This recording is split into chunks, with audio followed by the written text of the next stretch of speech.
Estão prontos para desbloquear o poder dos dados e transformar números em decisões estratégicas acertadas? Então vamos começar.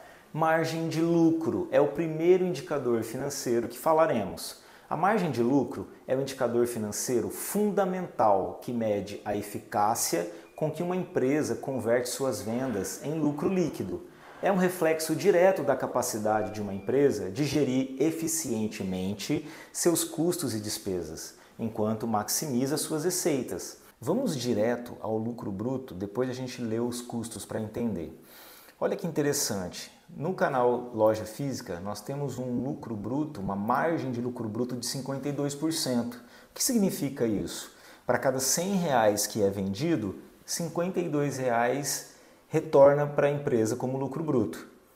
Está pagando os custos e impostos, é isso que eu quero dizer. No e-commerce, 45,74%. Ele é menos rentável do que o canal Loja Física. E no canal distribuidora, praticamente 51% aqui. A distribuidora e a loja física estão mais ou menos empatados em percentual. E na visão consolidada da empresa, temos em torno de 49,77%, certo? Um ROI mais alto significa que a empresa está mais eficiente em converter o capital investido em lucro. Por que o ROI é importante? Porque ele contribui na avaliação de desempenho. O ROI permite aos investidores e analistas avaliar a capacidade de uma empresa de gerar lucro com o capital que os acionistas têm investidos. Empresas com ROI consistentemente alto são frequentemente consideradas boas opções de investimentos. Comparação entre as empresas. O ROI é usado para comparar a eficiência de diferentes empresas no mesmo segmento, oferecendo uma base para comparações justas, mesmo entre empresas de tamanhos diferentes, que não é levado em consideração o seu volume absoluto, e sim o retorno pelo patrimônio líquido. E decisões de investimentos. Investidores utilizam o ROI para identificar empresas atraentes, pois um ROI elevado pode indicar uma gestão superior e uma vantagem competitiva sustentável. Qual é o cálculo? O lucro líquido dividido pelo patrimônio líquido vezes 100. Vamos seguir na nossa aula, no nosso workshop. Então, mais um estudo de caso, pessoal. Imaginem uma empresa que acabou de comprar um estoque de R$15 mil e vai pagar a prazo. Não é à vista, não tem saída de caixa. E ela vende no momento seguinte 70% desse estoque por R$14 mil. Olha que interessante, comprei 100% do meu estoque por 15 mil para pagamento a prazo e já vendo imediatamente 70% do meu estoque por 14 mil. E vai ter uma comissão de R$1.000 para pagamento à vista. Qual é o ROI dessa operação? É o lucro líquido da operação dividido pelo patrimônio líquido. O lucro líquido foi R$ 2.500. O patrimônio líquido é R$5 mil do capital social mais R$ 2.500 do próprio lucro da operação. Consequentemente, um ROI de 33,33%. Olha que interessante, pessoal, não é um bicho de sete cabeças. Quando você conhece a modelagem financeira, os conceitos e sabe integrar balanço patrimonial, DRE e fluxo de caixa, se torna mais fácil você apurar um indicador de retorno sobre o patrimônio líquido. Terceiro indicador importantíssimo em análise de demonstrações financeiras, a liquidez. Liquidez é uma métrica financeira essencial que indica a capacidade de uma empresa de cumprir as suas obrigações de curto prazo. Esta capacidade é crucial para a sobrevivência e saúde financeira de qualquer negócio, pois assegura que a empresa possa rapidamente converter os seus ativos em dinheiro para pagar suas dívidas imediatas. A análise de liquidez envolve 4 principais racionais, anota aí, pessoal. Liquidez corrente mede a capacidade de uma empresa de pagar todas as suas dívidas de curto prazo utilizando os seus ativos de curto prazo. Todas as vezes que essa resultante, esse valor dessa equação for maior que 1, indica que os ativos da empresa são maiores do que os passivos de curto prazo. Se ele for menor que 1, indica que a empresa não tem ativo de curto prazo, que é o ativo de alta liquidez, para pagar as suas obrigações de curto prazo. Índice de liquidez seca, também conhecido como liquidez rápida. Esse índice é semelhante ao índice de liquidez corrente, mas exclui os estoques da conta de ativos circulante. Por quê? Porque não é verdadeiro que o estoque tem uma alta liquidez. Você tem que ter campanhas de vendas com descontos agressivos para liquidar o seu estoque. é o total do ativo circulante, mas eu retiro o peso do estoque dentro do ativo circulante e divido pelo passivo circulante. Da mesma forma, se ele for maior que 1, significa que, mesmo sem considerar o meu estoque, eu liquido as minhas obrigações de curto prazo. Se ele for menor que 1, ele apresenta que a empresa é altamente dependente do seu estoque para liquidar as obrigações de curto prazo. Índice de liquidez geral. Esse aqui é um pouco diferente. Esse índice amplia o escopo para incluir ativos e passivos de longo prazo, porém sempre pensando na capacidade de liquidez. Vamos lá detalhar? É calculado pela divisão total do ativo circulante mais o ativo não circulante que é realizável. Olha, eu tenho um ativo não circulante, mas ele é realizável. Eu consigo liquidá-lo com uma promoção, com uma venda forçada. Já vamos entender. E o divisor é a soma dos dois passivos, o de curto e o de longo prazo. Esse indicador oferece uma visão mais abrangente da capacidade de liquidez de uma empresa ao longo do tempo, que é tudo que eu tenho de ativo, eu consigo pagar o meu passivo total, as dívidas de curto, as obrigações de curto e longo prazo? Liquidez imediata.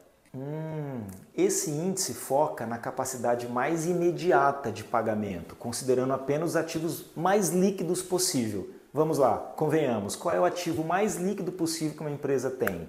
São os seus caixas e equivalentes de caixa, que é o que está na conta, o que você consegue sacar e pagar suas obrigações. Nessa forma, temos lá o racional, é o caixa mais banco movimento dividido pelo passivo circulante, pelas obrigações de curto prazo. Então, 5 menos 1, que é o que eu tenho saindo da minha conta, eu tenho um saldo de 4 mil.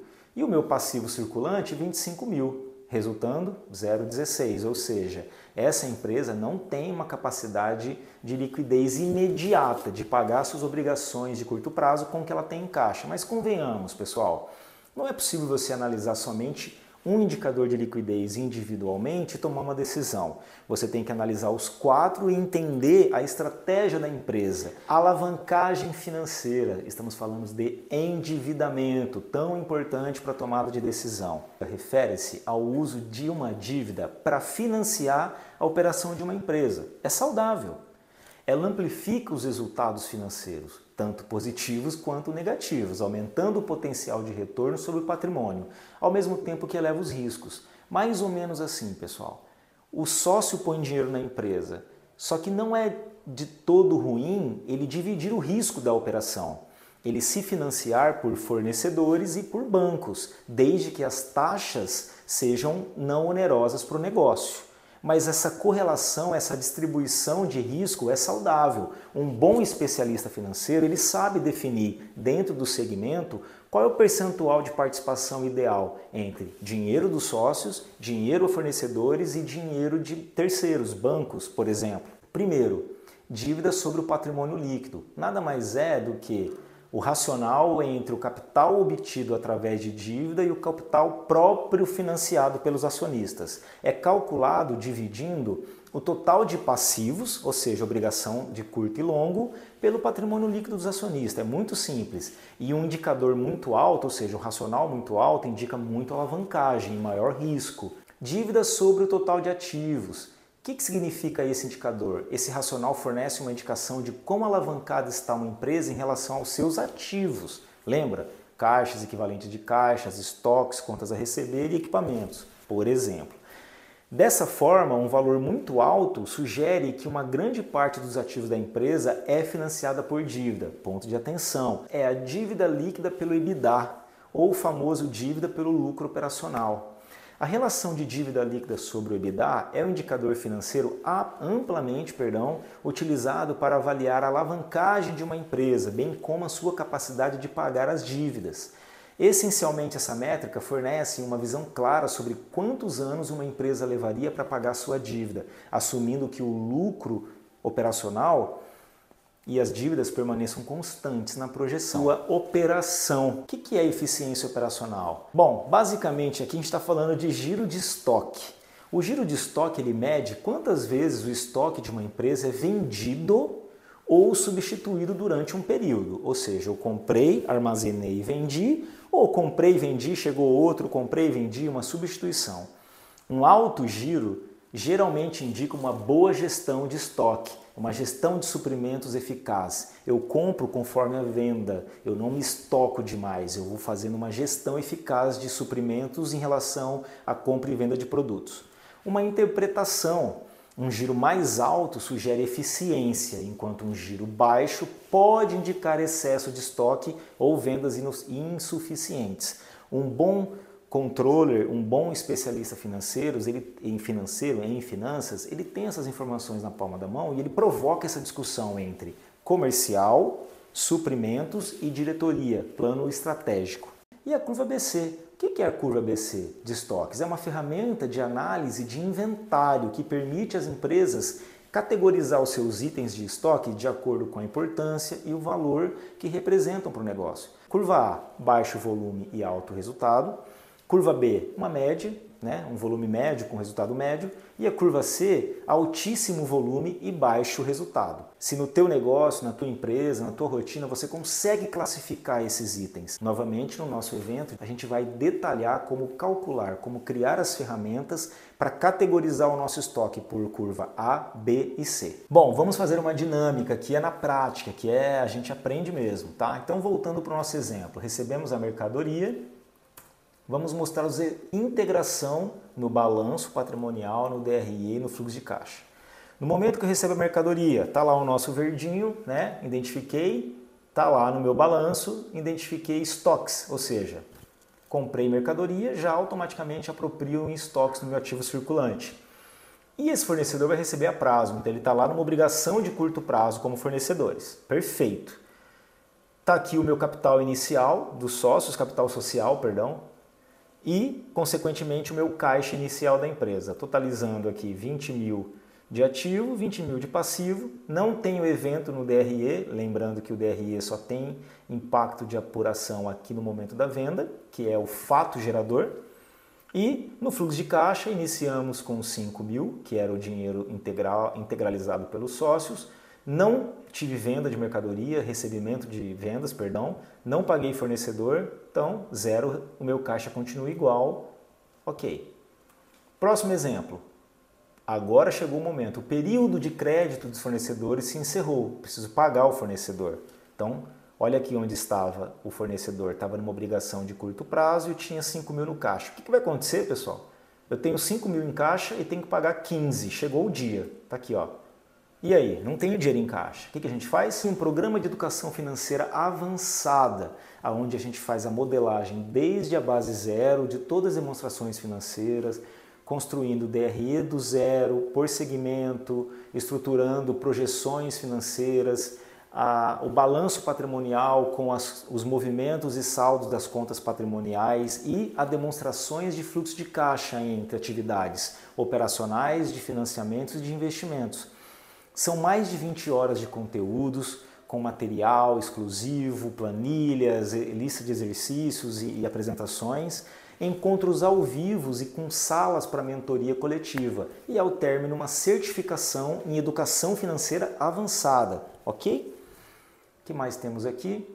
Bom, e dessa forma, nessa formação, nesse programa de educação financeira avançada, a gente vai aprender como integrar as demonstrações financeiras, DRE, demonstrativo de fluxo de caixa e balanço patrimonial, construir e analisar, interpretar e agir todos os indicadores financeiros, fazer o valuation das empresas. Lembra no primeiro encontro que eu dei uma introdução sobre o tema? Aqui nós vamos fazer uma projeção de 5 anos e explicar as taxas de descontos, o fluxo de caixa descontado e todas as suas anuâncias. E no final, as análises de cenário de sensibilidade. Não perca, é uma excelente oportunidade para você se colocar no mercado de uma forma estratégica, ter todo esse conteúdo que eu tenho, que eu possuo. Eu tenho uma capacidade de transmitir esse conteúdo de uma forma prática e objetiva e eu tenho certeza que vocês vão se desenvolver e vão alcançar patamares em finanças, em análise e modelagem que nenhum outro tem. Conto com a sua participação e estamos aqui à disposição para tirar suas dúvidas e fazer dessa jornada uma experiência sensacional. Muito obrigado, pessoal. Até mais.